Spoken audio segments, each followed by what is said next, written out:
onset cough.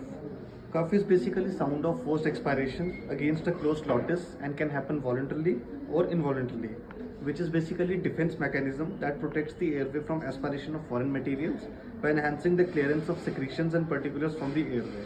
It is basically of two types, acute and chronic. Acute cough is a cough which lasts for 3 to 4 weeks, whereas chronic cough lasts for more than 4 weeks and usually there is an underlying cause.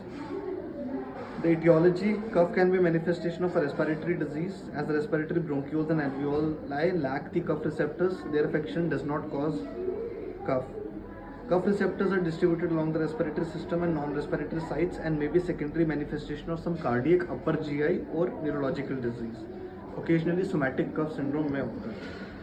Some acute life-threatening cough may be due to aspirational syndromes, including foreign body, sudden critical airway collapse due to spectrum of some airway maladies like laryngotracheobronchomaladies. Now some pointers to etiology, like how we'll know that what kind of cough is it. So we'll have allergic Shinner's, Dane-Morgan lines, transverse crease on the nose which are secondary to allergic salute. Adenoid faces and chronic open mouth breathing will happen in adenoid hypertrophy, and Harrison-Sulcus increased AP diameter of the chest wall will happen in some chronic physiology.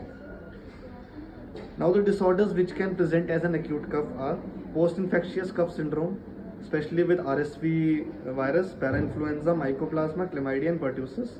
Some aspirational syndromes like GERD, laryngopharyngeal reflux, aerodigestive communications, tracheoesophageal fistulas and clefts. Some extrinsic factors like foreign body. Then we have asthma, we have upper airway cough syndromes like non-allergic rhinitis, allergic rhinitis, vasomotor rhinitis and chronic bacterial sinusitis. Then we have protected bacterial bronchitis and paroxysmal cough seen in pertussis. And the localizations, we can classify it also according to the localizations. For snuffles and snort, it is usually nasal passage or the nasopharynx. For snoring, it is usually the oropharynx. For rattle, it is either or both extra and intrathoracic airways. Stridor associated with normal voice and normal cough is usually supraglottic. Hoarse voice and barky cough is usually glottic, and normal voice with loud brassy honky cough is usually subglottic. Wheeze is a problem of intrathoracic airways, and grunt occurs at alveolar or lung parenchymal level. Now there are certain red flags which we have to see if a patient comes with cough.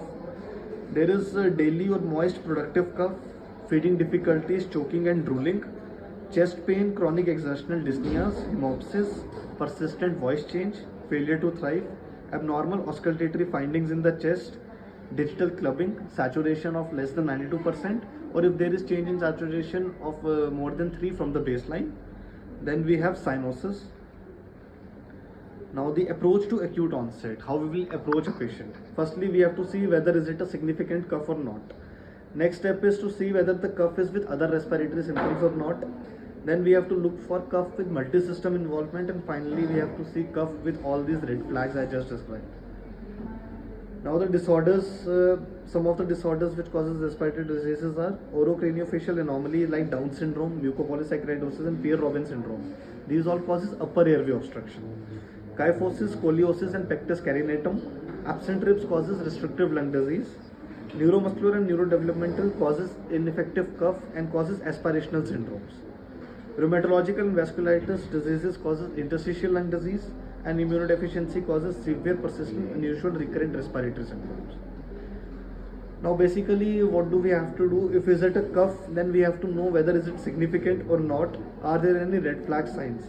So we'll differentiate into acute cough and chronic cough. Chronic cough we know which will happen for more than 4 weeks with some underlying etiology, whereas acute cough will further divide it into life-threatening or non-life-threatening. Life-threatening we have 2 scenarios, either is it aspirational syndromes or severe airway malacia. In cases of non-life-threatening, we'll see whether it is pulmonary or non-pulmonary. The pulmonary, all the causes which I just described, and whereas in non-pulmonary we have cardiac, gastrointestinal, neuromuscular and behavioral disorders.